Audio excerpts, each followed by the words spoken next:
Hallelujah. और जो सुन रहे हो बोलो हालेलुया। मतलब सुनने वालों की जनसंख्या ज्यादा है तो बोलना पड़ेगा। हमको बोर नहीं होना है, समझ रहे हो। बोर हो गए तो पानी भी देना पड़ेगा। बोर कराते तो पानी मिलता नहीं जी। हाँ, इसलिए सुनो ध्यान से। हमने कहानी दिखाए, याद होगा आपको, क्रिसमस में वो कहानी क्या था। एक व्यक्ति अपने जीवन में बहुत दुखी था, निराश था। तो उसने सोचा कुछ लोगों से सलाह पूछनी चाहिए। तो उसने किसी से सलाह पूछने के गया, ए भैया मैं बहुत दुखी हूँ यार, मैं क्या करूँ। क्या करोगे, जाओ पढ़ाई लिखे करो, डिग्री हासिल करो, नौकरी पाओ। तो बताया भैया मेरा बहुत डिग्री है, बहुत डिग्री है, नौकरी दोनों है, फिर भी हृदय में शांति नहीं है। अच्छा, तो मैं कुछ नहीं कर सकता भैया। दूसरे व्यक्ति के पास पहुंचा, वो फैशन डिजाइनर का बहुत बड़ा मास्टर था, डायरेक्टर। उसके पास जाकर बोला, उनके पास गए, बोले ए भैया मैं इतना दुख हूं, मैं क्या करूं। बोला फैशन डिजाइनिंग करो, मैं तुझे बिजनेस सिखाऊंगा, मैं ही सिखाऊंगा, हृदय में शांति आएगी, पैसा आएगा। बोला पैसा की कमी नहीं है, मेरा खुद का बिजनेस चलता है, पर शांति तो मैं कुछ नहीं कर सकता। जाओ। जाते जाते एक और व्यक्ति के पास पहुंचा। वो व्यक्ति क्या था, जादूगर, जादू मंत्रवाद। वो बोल रहा है मैं जादू सिखा दूंगा, ये बनाना फिर वो बनाना, फिर ये करना वो करना, तुम्हें शांति मिलेगी। उसने बोला ये भी करके देख लिया, वो भी इससे शांति। तब आखिरी में एक बहुत बड़े महारथी मिला, बुद्धिजीवी। उसके पास गए, बोला बहुत दुखी हूं भैया मेरी मदद कर दो। बोला हाँ बिल्कुल मदद हो जाएगा भाई, तू एक काम कर, पौवा पी, दारू पीने से कम दूर होता है। आज बहुत से भाई बहन लोग शराब पी कर आते हैं और पत्नी ने बोली कैसे था शराब पी का जी, टेंशन। क्या बोलो ना जी, टेंशन साफ कर लेगा दारू। कहीं कुछ लोगों को पूछे दारू कैसे पिए जी, गम दुख। कुछ लोगों को कहते दारू कैसे पिए, शादी पी दे यार, मेरे यार काको छठी में दे रहे तो पिए हम, मतलब दारू बहाना है। उसको बोला दारू पीते उसको टेंशन पे। बोला भाई मैं इतना पीता हूं ना, पूछो मत, समझ ही नहीं आया कौन करे। तभी उसे किसी पास्टर के पास मिला। वो बोला मैं क्या करूं। उसने कहा तू कुछ मत कर, पापों को पश्चाताप पर यीशु को अपने दिल में बुला ले, बाकी काम यीशु करेगा। यीशु मसीह उनके पाप को क्षमा किया, उनके जीवन का आजादी दिलाया, और आज व्यक्ति स्वतंत्र है। हालेलुया। बोलो प्रभु यीशु मसीह की।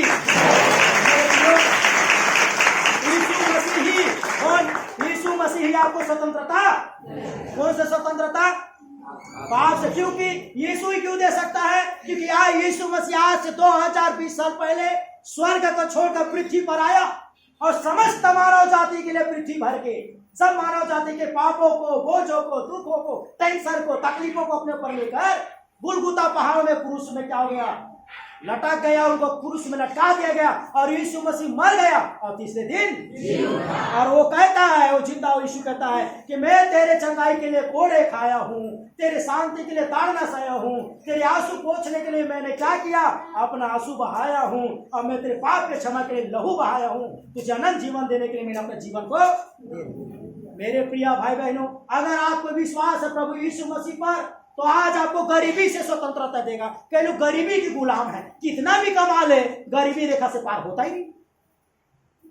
शैतान उनके घर में ऐसा बंधने बना के रख दिया है, जैसी कमा के आया घर में कोई कोई तबियत खराब हो जाता है, 2 रुपया पैसा नहीं बचता, क्या करे बेचारे। कुछ लोग बीमारी के गुलाम हैं। वैसे एक बीमारी, पेट की बीमारी ठीक नहीं हुआ, कमर दर्द शुरू हो गया, कमर ठीक नहीं हो, गला का दर्द शुरू, गला का, सिर का दर्द। शैतान कहीं न कहीं बंधन बांध ही दे रहा है। कुछ लोग बेरोजगारी के गुलामी है। इतना पढ़ने लिखने के बावजूद, गोल्ड मेडलिस्ट होने के बावजूद, नाना प्रकार के डिग्री डिप्लोमा लेने के बावजूद, अच्छा फॉर्म डालने के बाद, साफ अक्षरों में फॉर्म डालने के बाद भी नौकरी नहीं लग रहा। शैतान वहां उनको गुलाम बना के। कई लोग शराब के गुलाम हैं, गुड़ाखुर के गुलाम हैं, कोई गंदे पिक्चर देखने के गुलाम है, अश्लील चीजों में फंसो है, व्यभिचार, बुरे विचार, दुष्कर्म में, अधर्म में, पता नहीं क्या क्या चीजों में गुलाम है। सुनिए, ये सारे गुलामी को छुटकारा देने वाला केवल और केवल प्रभु यीशु। हालेलुया। इसके छोड़ नहीं है, इसी को नहीं। लूका सुसमाचार में 14 अध्याय में 13 अध्याय में बात लिखा है, केवल सुनिए, पढ़िएगा मत। 10 पद से लेकर 13 का, लूका 13 का 10 से लेकर 17 घर में पढ़ना। यीशु मसीह सप्ताह के दिन आराधनालय में उपदेश दे रहा था, तभी एक स्त्री आई, और वो स्त्री आई जिनको 18 वर्ष से एक दुर्बल कमजोर करने वाली बीमारी लग गई थी। कैसा बीमारी जानते हो? वो बेचारी को ऐसा बीमारी था कि ऐसा ऐसा ऐसा ऐसा करते हुए 18 साल में शैतान उसको कुबड़ी कर दिया था। क्या कर दिया था? वो ऐसा उठ के एकदम बदसूरत हो गई थी। सुंदर लड़की, सुंदर स्त्री, बेचारी कुबड़ी टाइप की थी। यीशु मसीह ऐसे ही प्रचार कर रहा था, उनको देखा, बुलाया इधर आ, और यीशु मसीह उनको सीधा कर दिया। उनकी सुंदरता आ गई, उनकी कुबड़पन चला गया। प्रभु उनको 18 साल से कुबड़पन की दुष्ट आत्मा से आजादी दिलाए। हालेलुया।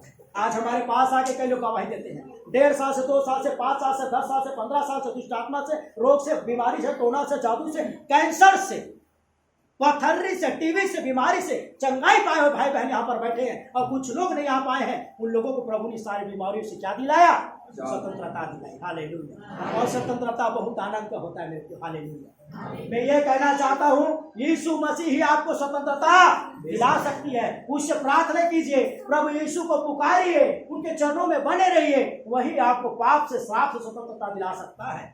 आप इस दुनिया के सब चीज से स्वतंत्र हो गए हैं। आपको कोई भी काम करने का स्वतंत्रता मिल गया है। आप कैसा भी घर बना सकते, स्वतंत्रता मिल गया है। कोई भी शिक्षा को ले सकते, स्वतंत्रता मिल गया है। नेता बन सकते हो, मतदान कर सकते हो, स्वतंत्रता मिल गया है। मौलिक अधिकार के बाद स्वतंत्रता मिल गया है। लेकिन आज आपको जीवित परमेश्वर की आराधना करने स्वतंत्रता नहीं है। शैतान आज के मुंह को बांध दिया है, प्रार्थना करने का मन नहीं होता, बाइबल पढ़ने का मन नहीं होता। शैतान आपको परमेश्वर पर प्रार्थना करने नहीं देता, क्योंकि जानता है ये चर्च जाएगा, ये प्रार्थना करेगा, आराधना कहते स्वर्ग जाएगा, और मैं इसे स्वर्ग जाने नहीं दूंगा।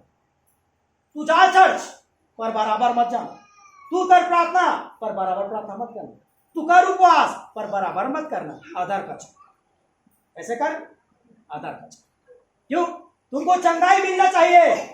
शैतान क्या बोलता है? सूर्य बहन लो, ये बहन, शैतान बोलता है, ये बहन तुझे चंगाई मिले, छुटकारा मिले, पैसा मिले, साड़ी मिले, कपड़ा मिले, भाई लोगों गाड़ी मिले, और नौकरी मिले, छोकरी मिले, सब मिले, तुझे स्वर्ग नहीं मिलना चाहिए, तू मेरे सब नरक में सब। सुन रहे सब लोग? शैतान का ये योजना है। आज के भाई बहन को मसीह में स्वतंत्र होने के बाद, रोग की क्षमा होने के बाद, पाप के क्षमा होने के बाद, बपतिस्मा लेने के बाद भी आज के भाई बहन लोग चर्च में कभी कभार दिखते हैं। चर्च किसका है? परमेश्वर का है। भवन किसका है? परमेश्वर का है। आप किसके हैं? परमेश्वर के हैं। आते किसके हैं? परमेश्वर के लिए। तो शैतान का बात मान के क्यों रुक जाते हो मेरे प्रिय भाई बहनों? क्यों शैतान के गुलाम बनना चाहते हो? प्रभु ने आपको, मुझको चुना है कि हम अपने देह द्वारा, अपने तन मन धन के द्वारा कम से कम सप्ताह में एक दिन 2 घंटा बैठकर परमेश्वर की महिमा कर सकते हैं। हालेलुया। और वो भी 2 घंटा शैतान आपसे छीन लेता है। जब आप परमेश्वर के साथ संगति नहीं बिताओगे तो शैतान आपके साथ संगति बिताएगा, और वो आपको परेशान करेगा, आपके जीवन में बेचैनी और अशांति और दुख और तकलीफ को लाएगा। इसलिए मेरे प्रिय भाई और बहनों, आज मैं एक बात आपको बताना चाहता हूं। जब गलातियों के पत्री 5 अध्याय को पढ़ेगा, किया है मसीह ने हमें स्वतंत्र किया है आत्मिक जीवन के लिए। किसके लिए? आत्मिक जीवन। आज के भाई बहन लोग स्वतंत्रता को समझ नहीं पा रहे हैं। किसको नहीं समझ पा रहे हैं? स्वतंत्रता। आज कई परिवार में भी लड़ाई हो रही है। किस बात की जानते हो? कई लोग प्रार्थना कराते हैं, भैया प्रार्थना करो, मेरे पति बात नहीं मानता है। पत्नी प्रार्थना करा रही, मेरे पति बात नहीं मानता। पति प्रार्थना करे, मेरी पत्नी बात नहीं मानता। कोई किसी का अधीन रहना नहीं चाहता। एक और चीज याद रखना, अधीनता गुलामी नहीं है, आज्ञाकारिता है। बहन लोग सुनिए, बहन लोग सुनिए, जवान भाई बहन लोग सुनिए। आप अपने माता पिता के बात मानते हैं, अपने पति के बात मानना एक आज्ञाकारिता को दर्शाती है। भैया, दुनिया में परमेश्वर ने स्त्रियों को ऐसा बनाया है कि पुरुषों से बेहतर, उनको ज्यादा प्रभु ने स्वयं उनको सम्मान दिया है। और अगर आप उसको, आपको टोकता रोकता है आने जाने में, तो आपकी भलाई के लिए। एक व्हाट्सएप में बड़ी मैसेज फैला हुआ, तो सुने होंगे तो सुने होंगे। एक लड़की ऐसी बोल रहा था कि अरे भाई, लड़कों के जैसा आपको छूट क्यों नहीं होता? आधे रात तक घूमे, हम भी घूम फिर के रात तक घूमते हुए आए, सिनेमा देखे, ये करे वो करे। तब एक संत व्यक्ति ने बहन को उत्तर दिया, लड़की को बोला, ये बेटी सुन तो। बोला क्या बात है? सोना चांदी को जानते हो? हाँ, सोना चांदी को खरीदने के बाद अपने घर में कहाँ रखते हैं? एकदम सुरक्षित स्थान में। क्यों रखता है? क्योंकि वो महंगा है। क्योंकि वो कोई चोरी ना करे, कोई सोना चांदी को छेड़े मत, उनको बर्बाद मत करे करके, महंगा है करके सुरक्षित स्थान में उसके रखते हैं, उनको नजर के सामने रखता है, पर अन्य चीजों को जहां पाता वहां फेंक देता है। बोला तुम बेटी लोग, तुम स्त्री लोग सोने हो, घर की इज्जत हो, घर के सम्मान हो, घर के मान हो, तुम लोगों को हम स्वतंत्रता नहीं दे सकते। इसका मतलब नहीं कि तुमको हम गुलाम बना करके, पर हम आपको नजरों के सामने रखना चाहते हैं कि आप टूटे मत, आप फूटे मत, आपको कोई गलत इस्तेमाल न करे, आपको कोई धोखा न दे, आप कोई बिगड़ ना जाओ, आपको कोई आपके जीवन में कोई आपत्ति ना आ जाए, इसलिए तुम लोग संभाले। इसलिए आपके जीवन में लिखा, प्रभु ने कहा, हे स्त्रियों, हे पत्नियों, अपने पति के अधीन रहो। हालेलुया। मेरे प्रियो, अधीनता को हम लोग कई बार क्या समझ लेते हैं, स्वतंत्रता का मतलब आज आपको सब में समानता का स्वतंत्रता मिल गई है, शिक्षा के क्षेत्र में, नेतागिरी क्षेत्र में, सब चीज में मिल गई है, पर एक जगह पर समानता मत मांगना कि अपने पति को नहीं बोलना कि जो तू करता वो मैं करूंगा। प्रभु में आने के बाद हो सकता है बराबर पैसा कमा सकते बराबर, लेकिन पति के दर्जा मत लेना, ये बहुत बड़ा पाप है। पति आपको कुछ भी नहीं करता, बेरोजगार है, तब भी उसको सम्मान देना, क्योंकि जानते हो पत्नियों का सिर होता है पति, ऐसा बाइबल में लिखा है। सही का मतलब क्या होता है? पहचान। मेरा पहचान क्या है बोलो? पेट है, शरीर है, कोई भी अंग हो, पेट को देख के जान जाओगे फलाना है करके, सीना को देख के जान जाओगे, पांव को देख के जान जाओगे, किसको देखना पड़ेगा? सर को देखना पड़ेगा। किसी को पत्नी को देखकर उसका कोई महत्व नहीं होता। इसीलिए घर में बहन लोग रहते हो तो पिता के नाम से आधार कार्ड बनता है, शादी के बाद होने के बाद पति के नाम से आधार कार्ड बनता है। इसका मतलब ये नहीं है कि आपको दबाया जा रहा है, पर आपको संभाला जा रहा है। हालेलुया। आपकी रखवाली करने के लिए जब तक पिता के घर में रहते हो, पिता तुम्हारी रखवाली करती है, वहां के जाने के बाद पति रखवाली करता है। हालेलुया। और रखवाला को अगर आप समझ रहे हो गड़बड़ करोगे तो आशीष नहीं आएगी, ये बाइबल सिखाती है। उसी तरह भाई लोग भी आप अधीन में है करके एकदम गुलाम भी मत बनाइए, उनको स्वतंत्रता दीजिए, पर स्वतंत्रता मसीह में होकर आज्ञाकारिता में रहे, कि परिवार एक अच्छा निर्माण करके आशीषित होके शांति और व्यवस्था के साथ जीवन जिए, प्रार्थना के साथ जीवन जिए, और एक ऐसा मसीह परिवार बनना कि आपके परिवार को देखकर पड़ोसी लोग सीखे और आपकी गवाही देने पाए और परमेश्वर पिता की बड़ाई होगी। Hallelujah, hallelujah. तो मेरे प्रियो, बोलने के लिए बहुत कुछ है, पर मैं आज के संदेश से यही सिखाना चाहता हूं, जिस तरह हमारा देश अंग्रेजों से आजाद हो गया, उसी तरह हमारा देश और हम सब मानव जाति पाप से मुक्त हो जाए। हालेलुया। श्राप से मुक्त हो जाए। हम सब चाहते हैं कि हमें बीमारी, कौन व्यक्ति जो बीमार रहना चाहते हैं बताइए, हाथ उठाए जल्दी से, उनके लिए बीमारी के लिए प्रार्थना करें। हाथ उठाइए, जिसको बीमारी पसंद है हाथ उठाए, उनके लिए प्रार्थना करके प्रभु उनको बीमारी दे दे। नहीं चाहिए ना बीमारी? कितनों को चंगाई चाहिए? हाँ, इतने लोग बीमार है तभी तो चंगाई चाहिए। तो बीमार है, किसी को बीमारी पसंद, एक छोटा सा सर्दी क्यों ना हो, आंख में छोटा सा कचरा भी आ जाए, डॉक्टर के पास जाते भैया, एक छोटा सा कचरा पूरा जीवन को क्या कर देता है, डिस्टर्ब करके।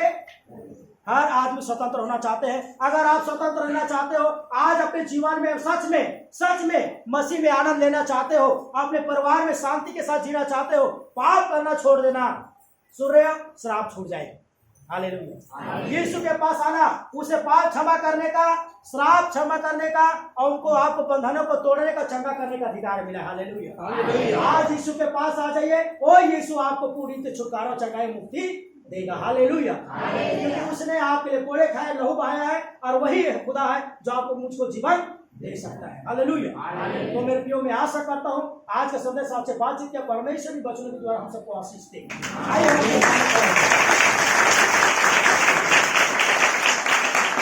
लोग खड़ा हो जाए, प्रार्थना करें। Thank you. हालेलुया।